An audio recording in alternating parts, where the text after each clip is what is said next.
வணக்கம். Tutor ஈரோட subscribe பண்ணுற அனைத்து நல்லுள்ளங்களுக்கும் என்னோட மனமார்ந்த நன்றி. ஸோ இப்போ வந்துட்டு மாடியூல்ஸ் அப்படின்னா என்னென்னு பார்க்க போகிறோம். ஸோ மாடியூல்ஸ் அப்படின்றது ஒன்றும் கிடையாது. ஒரு குரூப் ஆஃப் ஃபங்க்ஷன்ஸ் வந்துட்டு ஒரு பர்டிகுலர் ஒரு ஃபைலில் வந்துட்டு நம்ம ஸ்டோர் பண்ணி அதை இம்போர்ட் பண்ணி ஆக்சஸ் பண்ணிக்கிட்டோம் அப்படின்னா அது பேர் மாடியூல் அப்படின்னு சொல்லுவோம். There are some standard functionalities in Python that are written in particular module அப்படின்னு சொல்லி கொடுத்துருக்காங்க. So for using functionalities it is essential to import the corresponding module first. சரிங்களா?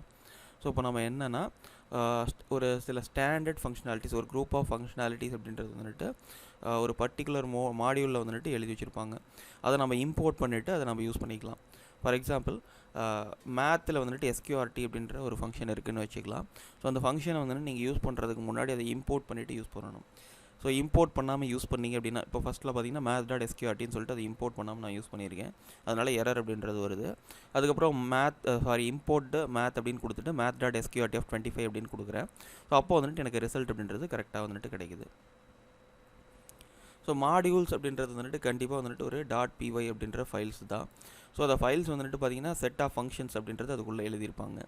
ஸோ அதை நம்ம என்ன பண்ணிப்போம், இம்போர்ட் பண்ணிவிட்டு அதை நம்ம யூஸ் பண்ணிக்குவோம். அவ்வளோதான். அதுக்கான எக்ஸாம்பிள் பார்க்கலாம். ஸோ நீங்கள் அதில் வந்து ஒரு ஃபங்க்ஷன் எழுதியிருக்கேன். welcome.py அப்படின்ற ஒரு பர்டிகுலர் ஃபைலுக்குள்ளே FUNங்கிறது வந்துட்டு ஃபங்க்ஷன் இல்லையா. ஸோ அந்த ஃபங்க்ஷன் வந்து எழுதியிருக்கேன். யூசர் அப்படின்ற ஒரு பர்டிகுலர் பேராமீட்டர் அப்படின்றது அங்கே வந்துட்டு கொடுத்துருக்கேன். So print of hello user அப்படின்ற மாதிரி கொடுத்துருக்கேன். யூசர் அப்படின்றது நீங்கள் பாஸ் பண்ணுற வேல்யூ, அது என்ன வேல்யூ வேணால் இருக்கலாம். சாமன் கொடுக்கலாம், ராமன் கொடுக்கலாம். ஸோ என்ன கொடுக்குறீங்களோ ஹலோ அப்படின்னு சொல்லிட்டு அந்த வேல்யூ வந்துட்டு நமக்கு கிடைக்க போகுது. ஸோ அந்த வெல்கம் அப்படின்றது வந்துட்டு நம்ம யூஸ் பண்ணுறதுக்கு முதல்ல வந்து நம்ம என்ன பண்ணிக்கிறோம்னா இம்போர்ட் பண்ணிக்கிறோம். ஸோ இம்போர்ட்டு வெல்கம் அப்படின்னு கொடுத்துக்கிறேன். வெல்கம் டாட்டு அந்த ஃபங்க்ஷனோட நேமு. ஸோ அப்புறம் நீங்கள் பாஸ் பண்ணுற வேல்யூ அப்படின்றது நான் கொடுக்குறேன். ஸோ பாஸ் பண்ணோம் அப்படின்னோம்னா என்ன ஆகும், அங்கே இருக்கக்கூடிய ஃபங்க்ஷன் வந்துட்டு ரன் ஆகி அதுக்கான ரிசல்ட் அப்படின்றது நமக்கு பிரிண்ட் ஆகுது. ஹலோ ராம் அப்படின்றது வந்துட்டு அங்கே பிரிண்ட் ஆகுது. ஹலோங்கிறது நம்ம ஆல்ரெடி கொடுத்து வச்சுருக்கோம். நீங்கள் கொடுக்குற வேல்யூவை கன்கார்டினேட் பண்ணியிருக்கோம். ஸோ அந்த வேல்யூ கன்கார்டினேட் ஆகி அந்த வேல்யூ வந்து நமக்கு கிடைக்குது. ஸோ இதுதான். ஸோ இப்போ நீங்கள் டேரெக்டாக வந்துட்டு பார்த்தீங்க அப்படின்னா நம்ம இந்த ஃபங்க்ஷன் வந்து யூஸ் பண்ணுவோம். ஸோ இப்போ நீங்கள் இம்போர்ட் பண்ணி யூஸ் பண்ணீங்க அப்படின்னா அதை வந்து நம்ம என்ன சொல்கிறோம் அப்படின்னோம்னா மாடியூல் அப்படின்ற மாதிரி சொல்கிறோம். சரிங்களா? யூஸ் ஆஃப் நேம் வேரியபிள் அப்படின்னு கொடுத்துருக்காங்க. நேமில் வந்துட்டு பார்த்தீங்கன்னா _நேமு _ அப்படின்ற மாதிரி கொடுத்துருப்பாங்க. ஸோ அது எதுக்காக யூஸ் பண்ணுறோம் அப்படின்னா இது வந்துட்டு ஒரு பில்டின் வேரியபிள். நீங்கள் ரன் பண்ணுறப்போ வந்துட்டு பார்த்தீங்க அப்படின்னா நீங்கள் எந்த ஃபங்க்ஷனாலிட்டி யூஸ் பண்ணுறீங்களோ அது வந்துட்டு டிஃபால்ட்டாக மெயின் அப்படின்ற மாதிரி செட் ஆகிருக்கும். இஃப் சப்போஸ் வந்துட்டு நான் வந்துட்டு எதுவும் வந்துட்டு செட் பண்ணல. ஸோ இதை வந்துட்டு நீங்கள் இந்த மாதிரியும் செட் பண்ணி வச்சுக்கலாம் ப்ரோக்ராம்குள்ளே. இஃப் _நேமு == மெயின் அப்படின்ற மாதிரி கொடுத்துருக்கேன். அதாவது _main _ அப்படின்ற மாதிரி கொடுத்துருக்கேன். இந்த இடத்துல வந்துட்டு நான் என்ன பண்ணியிருக்கேன்னா அந்த ஃபங்க்ஷனை கால் பண்ணி அதுக்குள்ளே வந்துட்டு ராஜன் அப்படின்ற ஒரு டம்மி வேல்யூ அப்படின்றது பாஸ் பண்ணுறேன். அதாவது வந்துட்டு நான் இம்போர்ட் பண்ணாமல் டைரெக்டாக அந்த ஃபைலை ரன் பண்ணுறப்போ அப்போ என்ன ஆகும் அப்படின்னா இந்த டம்மி வேல்யூ அப்படின்றது பாஸ் ஆகும். அதுக்கான ரிசல்ட் அப்படின்றது நமக்கு கிடைக்கும். எஃப்ஐ நீங்கள் ப்ரெஸ் பண்ணி டைரெக்டாக நீங்கள் யூஸ் பண்ணுறப்போ ஹலோ ராஜன் அப்படின்ற மாதிரி. சப்போஸ் நம்ம இம்போர்ட் பண்ணுறப்போ நீங்கள் இம்போர்ட் பண்ணுற அந்த இடம் வந்துட்டு மெயினாக ஆக்ட் ஆக ஆரம்பிக்கும். ஸோ அப்போது அந்த நேமோட வேரியபிள் வந்துட்டு பார்த்திங்கன்னா அந்த பர்டிகுலர் ஃபங்க்ஷன் அப்படின்றது மெயினாக வந்து நமக்கு ஆக்ட் ஆக ஆரம்பிக்கும். இம்போர்ட்டு வெல்கம் கொடுக்குறேன். வெல்கம் டாட்டு ஃபங்க்ஷன் ஆஃப் என்ன கொடுக்குறேன்னா சாம் அப்படின்னு கொடுக்குறேன். ஸோ அப்போ இங்கே சாமுங்கிற வேல்யூ தான் வந்துட்டு அந்த இடத்துல பாஸ் ஆகும். ஸோ அப்போ இந்த மீதி இருக்கிற அந்த நேம் அந்த மெயின் அப்படின்றது வந்துட்டு இந்த இடம் வந்துட்டு ஒர்க் ஆகாது. சரிங்களா? ஹலோ சாம் அப்படின்ற ரிசல்ட் அப்படின்றது நமக்கு கிடைக்கும். ஸோ இப்போ நேம் வேரியபிள் அப்படின்றது வந்துட்டு நீங்கள் ஏதாவது வந்துட்டு செட் பண்ணி வச்சு ஆக்சுவலி டிஃபால்ட்டாக நீங்கள் எது கால் பண்ணுறீங்களோ அது மெயினாக வந்துட்டு ஒர்க் ஆகும். ஸோ டேரெக்டாக வந்துட்டு நீங்கள் யூஸ் பண்ணுறப்போ ஏதாவது ஒரு டம்மி வேல்யூ அப்படின்றது நீங்கள் செட் பண்ணி வச்சுக்கலாம். இஃப் சப்போஸ் நீங்கள் வேல்யூ பாஸ் பண்ணல அப்படின்னா அந்த வேல்யூ வந்துட்டு எடுத்துக்கும் இம்போர்ட் பண்ணாமல் நீங்கள் யூஸ் பண்ணுறப்போ. ஸோ இவ்வளோ தான். அடுத்து இருக்கிறது வந்துட்டு பேக்கேஜஸ் அப்படின்றது வந்துட்டு நேம் ஸ்பேசஸ் அப்படின்னு சொல்லுவோம். நேம் ஸ்பேஸ் அப்படின்றது ஒன்றும் கிடையாது, ஒரு டைரக்டரி ஸ்ட்ரக்சரை தான் நம்ம நேம் ஸ்பேஸ்னு சொல்லுவோம். டைரக்டரி ஸ்ட்ரக்சருங்கிறது என்னென்னா நம்ம ஃபோல்டர் க்ரியேட் பண்ணுவோம். ஸோ அதுக்குள்ளே இன்னொரு ஃபோல்டர் வச்சுருப்போம். அதுக்குள்ளே நம்பர் ஆஃப் ஃபைல்ஸ் அப்படின்றது வச்சுருப்போம். ஸோ இதெல்லாம் தான் வந்துட்டு பார்த்திங்க அப்படின்னா டைரக்டரி ஸ்ட்ரக்சர் அப்படின்னு சொல்லுவாங்க. சரிங்களா? ஃபார் எக்ஸாம்பிளுக்கு வந்துட்டு பார்த்திங்கன்னா இங்கே வந்துட்டு கீழே வந்துட்டு நான் கொடுத்துருக்கேன். ஸோ ஒரு ஃபோல்டர் க்ரியேட் பண்ணுறேன். அதில் வந்துட்டு ஒரு ஃபைல் வச்சுருக்கேன். அதுக்குள்ளே வந்துட்டு இன்னொரு ஃபோல்டர் வச்சுருக்கேன். அதுக்குள்ளே வந்துட்டு சம் ஃபைல்ஸ் அப்படின்றது இருக்குது. ஸோ இந்த மாதிரி வந்துட்டு ஒரு ஸ்ட்ரக்சரில் இருக்கிறது தான் நம்ம என்ன சொல்லுவோம் அப்படின்னா பேக்கேஜ்னு சொல்லுவோம். ஸோ அதை நேம் ஸ்பேசஸ் அப்படின்னு சொல்லுவாங்க. சரிங்களா? தேர் ஆர் சிம்பிளி டைரக்டரிஸ் அப்படின்னு சொல்கிறோம். சரிங்களா. அலாங் வித் த பேக்கேஜஸ் அதில் வந்துட்டு என்ன இருக்கும் அப்படின்னு சொல்லி பார்த்தீங்கன்னா சப் பேக்கேஜ், அதே மாதிரி மாடியூல்ஸ் அப்படின்றது சேர்ந்தது தான் வந்துட்டு பேக்கேஜ் அப்படின்னு சொல்லுவோம். ஸோ இதில் வந்துட்டு ஃபோல்டர் வந்துட்டு எந்த டெப்த்துக்கு வேணாலும் வந்து நமக்கு இருக்கலாம். ஸோ என்ன டெப்த்துனா, ஸோ ஒரு பேக்கேஜ் அதுக்குள்ளே ஒரு சப் பேக்கேஜ் அதுக்குள்ளே ஒரு சப் பேக்கேஜ் அப்படின்னு சொல்லிட்டு எந்த டெப்த்துக்கு வேணாலும் நீங்கள் யூஸ் பண்ணிட்டு போக முடியும். சரிங்களா. ஸோ கண்டிப்பாக நீங்கள் ஒரு பேக்கேஜ் அப்படின்னு ஒன்று யூஸ் பண்ணுறீங்கன்னா அதுக்குள்ளே வந்துட்டு __ init __ அப்படின்ற ஒரு ஃபைல் கண்டிப்பாக இருக்கணும். ஸோ அப்படி இருந்துச்சுன்னா தான் அந்த பர்டிகுலர் பேக்கேஜ் அந்த பர்டிகுலர் ஃபோல்டரை வந்துட்டு அது பேக்கேஜாக கன்சிடரே பண்ணும். ஸோ இல்லை அப்படின்னா அதை வந்துட்டு பேக்கேஜாக கன்சிடர் பண்ணாது. ஸோ கண்டிப்பாக நம்ம வந்துட்டு இந்த பர்டிகுலர் ஃபைல் அப்படின்றத அதுக்குள்ளே ஆட் பண்ணியிருக்கணும். இங்கே பார்த்தீங்கன்னா மை பேக்கேஜ்னு ஒன்று கொடுத்துருக்காங்க. அதை பேக்கேஜாக கன்சிடர் பண்ணணுன்னா நம்ம init அப்படின்ற .py அப்படின்ற அந்த பர்டிகுலர் ஃபைலுங்கிறது நீங்கள் ஆட் பண்ணியிருக்கணும். ஸோ அப்போ தான் அது ஒரு பேக்கேஜாக கன்சிடர் பண்ணணும். இல்லை அப்படின்னா அந்த இது வந்துட்டு ரன் ஆகாது. அதுக்கப்புறம் வந்துட்டு சப் பேக்கேஜ்னு கொடுத்துருக்காங்க. பேக்கேஜோ சப் பேக்கேஜோ கண்டிப்பாக நீங்கள் என்ன கிரியேட் பண்ணியிருக்கணும் அப்படின்னா init.py அப்படின்றது வந்துட்டு கிரியேட் பண்ணியிருக்கணும். இதை நான் ஏன் கிரியேட் பண்ணணும் அப்படின்னு சொல்லி பார்த்தீங்க அப்படின்னா, ஸோ init.py அப்படின்றது கொடுக்காத வரைக்கும் அதை வந்துட்டு பைத்தான் வந்துட்டு ஒரு பேக்கேஜாக கன்சிடர் பண்ணாது. ஸோ அது வந்துட்டு கரெக்டாக ரன் ஆகாது. இதை கொடுத்ததுக்கப்புறம் தான் வந்துட்டு உங்களுக்கு கரெக்டாக ரன் ஆகும். சரிங்களா. ஸோ இதில் வந்துட்டு பார்த்தீங்க அப்படின்னா சப் பேக்கேஜ் மட்டும் இல்லை, ஸோ மாடியூல்ஸ் அப்படின்றது இருக்கும். மாடியூல்னால் என்னன்னு சொல்லிட்டு இப்போ தான் பார்த்தோம். ஸோ மாடியூல்ஸ் வந்துட்டு நீங்கள் நம்பர் ஆஃப் மாடியூல்ஸ் வந்துட்டு அதில் யூஸ் பண்ணிக்க முடியும். ஸோ பேக்கேஜிங்கிறது வந்துட்டு சப் பேக்கேஜஸ் ப்ளஸ் மாடியூல்ஸ் சேர்ந்தது தான் வந்துட்டு பேக்கேஜ் அப்படின்னு சொல்லலாம். ஸோ இது எப்படி வந்துட்டு ஆக்சஸ் பண்ணலாம்? இதில் பார்த்தீங்க அப்படின்னா மை பேக்கேஜ்னு ஒன்று கொடுத்துருக்கேன். Sub package 1 sub package 2. Sub package 1ல் வந்துட்டு பார்த்தீங்கன்னா மாடியூல் 1 மாடியூல் 2 மாடியூல் 3ன்னு இருக்குது. சப் பேக்கேஜ் 2ல் வந்துட்டு மாடியூல் 1 மாடியூல் 2 மாடியூல் 3 அப்படின்றது இருக்குது. மை பேக்கேஜுக்குள்ளேயே வந்துட்டு டேரெக்டாக மாடியூல் 1 மாடியூல் 2 அப்படின்றது இருக்குது. ஸோ இம்போர்ட்டு மை பேக்கேஜ் அப்படின்றத கொடுக்குறேன். ஸோ வேணும்னா மை பேக்கேஜை வந்துட்டு நம்ம இந்த இடத்துல லோட் பண்ணியிருக்கோம். ஸோ மை பேக்கேஜுங்கிறது வந்துட்டு லோட் ஆகிருக்கு. சரிங்களா. டேரெக்டாக இந்த மை பேக்கேஜ் அப்படின்றது வந்துட்டு லோட் பண்ணுகிறோம். ஸோ இதுக்கப்புறம் நம்ம எப்படி யூஸ் பண்ணிக்கலாம் அப்படின்னா, so my package dot sub package 1 dot module 1 dot அதுக்குள்ளே ஏதாவது ஃபங்க்ஷன் இருந்துச்சுன்னா நம்ம டேரெக்டாக அதை வந்து நம்ம யூஸ் பண்ணிக்கலாம். சரிங்களா. ஸோ டேரெக்டாக மை பேக்கேஜே வந்துட்டு நீங்கள் லோட் பண்ணணும் அப்படின்னா இம்போர்ட் மை பேக்கேஜ் அப்படின்னு கொடுத்து அதை நம்ம யூஸ் பண்ணிக்கலாம்.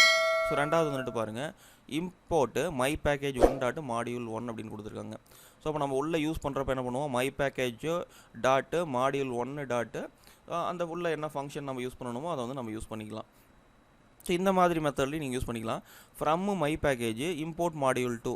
ஸோ இப்படி கொடுக்குறப்ப என்னென்னா நீங்கள் மாடியூல் 2 டாட்டு உள்ளே இருக்கக்கூடிய ஃபங்க்ஷன் 1 அப்படின்றது வந்து நீங்கள் டேரெக்டாக கால் பண்ணிக்கலாம். ஸோ இப்போ என்னென்னா my package dot module 2 dot அந்த மாதிரி கொடுக்கணுன்றது இல்லை.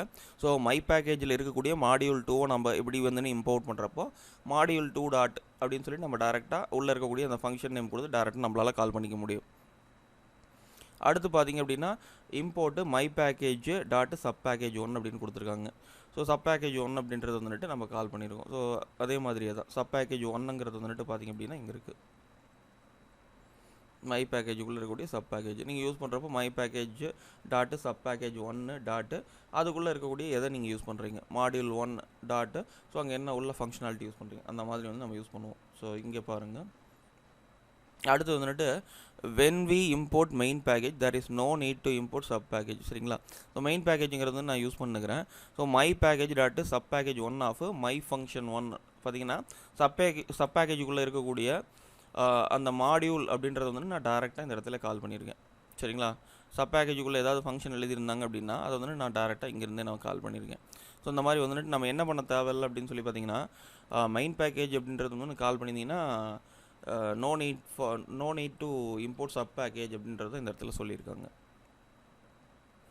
ஸோ init அப்படின்றது எதுக்காக அப்படின்னா initialize Python packages when you put init.py inside your package after that only python treats that directory as package. சரிங்களா. அந்த டைரக்டரியை அதுக்கப்புறம் தான் பேக்கேஜாகவே கன்சிடர் பண்ண ஆரம்பிக்குது. நான் முன்னாடியே சொன்னது தான்.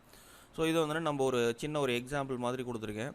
ஸோ ஒரு ஃபோல்டர் நேம் வந்துட்டு க்ரியேட் பண்ணுறோம் மைமேக்ஸ் அப்படின்னு சொல்லிட்டு அதுக்கப்புறம் வந்துட்டு அதை வந்துட்டு நம்ம பேக்கேஜாக மாற்றுறதுக்காக ஒரு ஃபைல் அப்படின்றது க்ரியேட் பண்ணுறேன். ஃபார் எக்ஸாம்பிள் உங்களோட பைத்தான் எடிட்டருக்கு போயிட்டு __init __.py அப்படின்ற ஒரு எம்டி ஃபைல் அப்படின்றத க்ரியேட் பண்ணி அந்த மைமேக்ஸ் அப்படின்றதுக்குள்ளே வந்துட்டு யூஸ் பண்ணுறீங்க.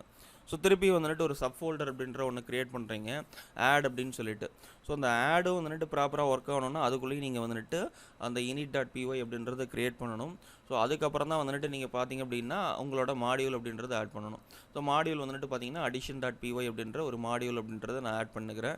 அதுக்குள்ளே வந்துட்டு ஒரு ஃபங்க்ஷன் இருக்குது. அந்த ஃபங்க்ஷனோட நேம் வந்துட்டு addition.py அப்படின்றது. சரிங்களா? addition.pyல ஒன்றும் கிடையாது, ஒரு ஃபங்க்ஷன் எழுதியிருக்கேன்.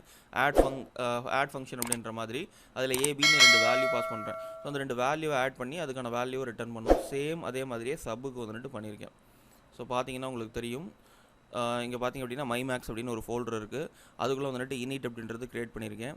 ஸோ அதுக்குள்ளே வந்துட்டு பார்த்தீங்கன்னா ஆட் சப்புன்னு சொல்லிட்டு 2 ஃபோல்டர் இருக்குது. ஆடுக்குள்ளே வந்துட்டு ஒரு இனிட் பிஒய் அப்படின்றது இருக்குது. சப்புக்குள்ளே வந்துட்டு இனிட் பிஒய் அப்படின்றது கொடுத்துருக்கோம். ஏன்னா அது சப் டைரக்டரிங்கிறதுனால, சப் டைரக்டரி இல்லை வந்துட்டு சப் பேக்கேஜ் அப்படின்றதுனால உள்ளே வந்துட்டு நான் யூஸ் பண்ணியிருக்கேன்.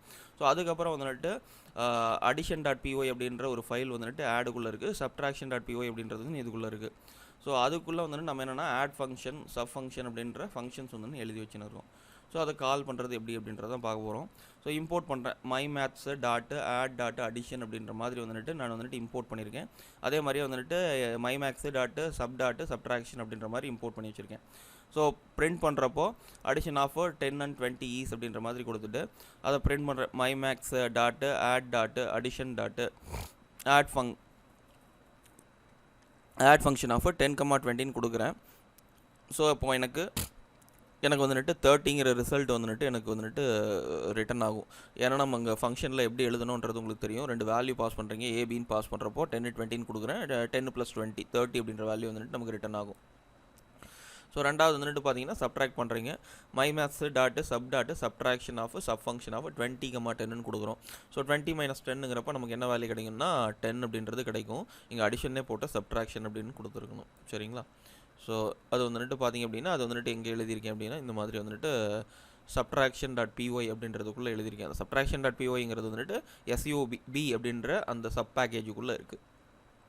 பேக்கேஜ் சப் பேக்கேஜ் ரெண்டுக்குள்ளேயும் கண்டிப்பாக init.py அப்படின்றது இருந்துச்சுன்னா தான் அது கரெக்டாக ஆர்கனைஸ் பண்ணணும்னு சொல்லிட்டு முன்னாடியே சொன்னேன். ஸோ அது நீங்கள் கொடுக்கல அப்படின்னா வந்துட்டு இந்த ரிசல்ட் அப்படின்றது உங்களுக்கு வராது. ஸோ இந்த வீடியோ பிடிச்சிருந்துச்சுன்னா லைக் பண்ணுங்கள், ஷேர் பண்ணுங்கள், சப்ஸ்கிரைப் பண்ணுங்கள். Thanks. If this video helpful to you or any of my videos helpful to you, please don't forget to share with your social media contacts. Show your love and support to my channel through like, share and subscribe. It will promote my video so a lot of people get benefited. Thanks for watching once again.